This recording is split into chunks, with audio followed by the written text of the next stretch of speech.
ஏரிகளின் மாவட்டமான காஞ்சிபுரத்தை உருத்தெரியாமல் ஆக்கியிருக்கிறது பெரும் மழை வெள்ளம். தங்களின் வாழ்க்கையை தொலைத்துவிட்ட மக்கள் மீண்டும் எப்படி வாழ்வை தொடங்குவது என தெரியாமல் குமுறுகின்றனர் பாதிக்கப்பட்ட மக்கள். அவர்களின் சோக கதையை இப்போது பார்ப்போம். 15 ஆண்டுகளுக்கு மேலாக கூலி வேலை பார்த்து சிறுக சிறுக சேர்த்து கட்டிய கன்னியம்மாளின் வீட்டு சுவர்தான் இது. வெள்ளத்தால் அடித்து செல்லப்பட்டு கட்டுவதற்கு மாற்று துணி கூட இல்லாத நிலைக்கு கொண்டு வந்து கன்னியம்மாளின் வாழ்க்கையை 15 ஆண்டுகள் பின்னுக்கு தள்ளிவிட்டது சமீபத்திய வெள்ளம்.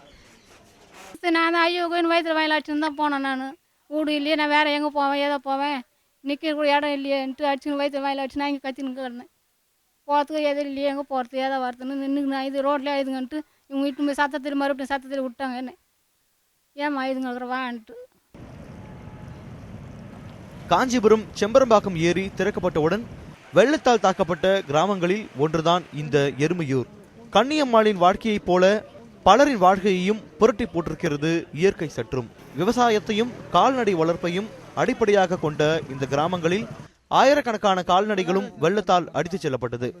தமிழக அரசு கால்நடைகளுக்காக அறிவித்துள்ள நிவாரணத்தை மட்டும் வைத்து இழந்த வாழ்க்கையை எப்படி மீண்டும் தொடங்கப் போகின்றோம் என கேள்வி எழுப்புகின்றனர் 40 ஆடுகளை மொத்தமாய் வெள்ளத்தில் பறிகொடுத்த சந்திரன் மற்றும் மல்லிகா தம்பதியினர்.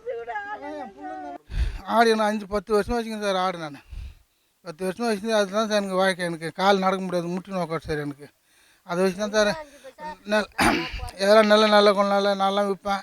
அதை வச்சு நான் எதாவது சிகிச்சை வச்சு போய்க்கு குழந்தைங்களை காப்பாற்றிக்கினேன். இதில் தான் சார் நான் வாய்க்கு செய்திருந்தேன். வேறு வாய்க்கு எதுவும் கிடையாது சார். எனக்கு எதுவும் என்னால் பண்ண முடியாது சார். இதை நம்பி தான் நான் இருந்தேன். எல்லாமே தண்ணியாடு எல்லாத்தையும் வாரி கொடுத்துட்டேன் சார். வாரி கொடுத்துட்டு அம்போன்னு நின்ட்டேன். பெரியவர்களை வாழ்வாதார ரீதியாகவும் மாணவர்களை கல்வி மற்றும் உளவியல் ரீதியாகவும் இந்த வெள்ளம் கடுமையாக பாதித்துள்ளது.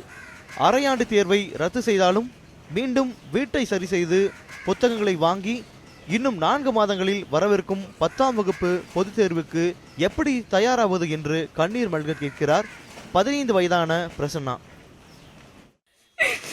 படிக்க கூட புக்கில் எங்களுக்கு எல்லாமே போயிடுச்சு. இப்போ எது மேலே சர்டிஃபிகேட் எல்லாம் போயிடுச்சு. பட்டா ரேஷன் கார்டு இப்போ எங்களுக்கு எதுவுமே இல்லை. நாங்கள் எப்படி தான் எக்ஸாம் எழுத போகிறோம் தெரியல. அடிப்படை வாழ்வாதாரம் மட்டுமில்லாமல் தாங்கள் இந்திய குடிமக்கள் என்று சொல்லக்கூடிய பல அடையாள அட்டைகளையும் எழுந்து நிற்கின்றனர் இந்த மக்கள். கன்னியம்மாளும் சந்திரனும் பிரசன்னாவும் எருமையூரில் மட்டுமின்றி சுற்றியுள்ள பல கிராமங்களிலும் இருக்கின்றார்கள் என்பதுதான் வெள்ளத்தின் பாதிப்பை கடுமையாக எடுத்துரைக்கிறது. இந்த வெள்ளத்தில் அடித்துச் செல்லப்பட்டது மக்களின் உடைமைகள் மட்டுமல்ல, பல ஆண்டு காலமாக இந்த மக்கள் சம்பாதித்த நம்பிக்கையும் உழைப்பும் சேர்த்துதான். இந்த இடத்தை மீண்டும் கட்டமைப்பது அவ்வளவு சுலபமாக இருக்க போவதில்லை. இதற்கு காலம்தான் பதில் சொல்ல வேண்டும். ஒளிப்பதிவாளர் அசோக்குடன் சஞ்சீவி, நியூஸ் ஆஃப் தமிழ், காஞ்சிபுரம்.